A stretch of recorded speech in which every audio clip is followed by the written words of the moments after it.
Tunghayan naman natin ang mga balita mula sa Visayas.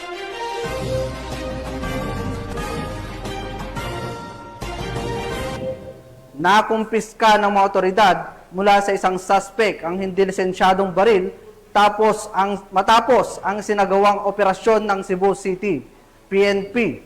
Patrolwoman Judith Nicanor sa balita. Nakumpiska ng mga otoridad ang isang hindi lisensyadong baril mula sa isang lalaki sa F. Cabajo Street, Barangay Kasambagan, Cebu City nito lamang nakaraan.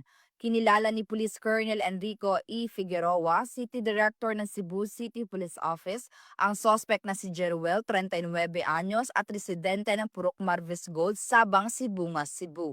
Ayon sa ulat, nagsasagawa ng operasyon ng mga tauhan ng Police Station 4 Cebu City Police Office bilang bahagi ng kanilang simultaneous anti-criminality law enforcement operations laban sa lahat ng uri ng iligal na aktibidad nang mahuli ang suspect sa akto na may bitbit na hindi lisensyadong baril.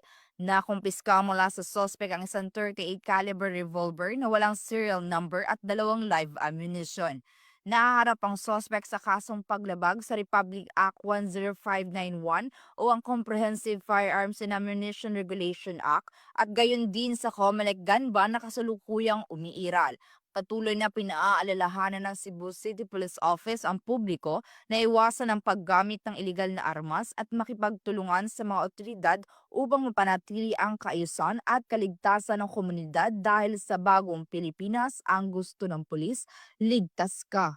Mula dito sa Cebu City, ako ang inyong Police News Network Correspondent, Patrolwoman Judith Nicanor, alagad ng batas, tagataguyod ng balitang pulis. Maraming salamat, Patrolwoman Nicanor.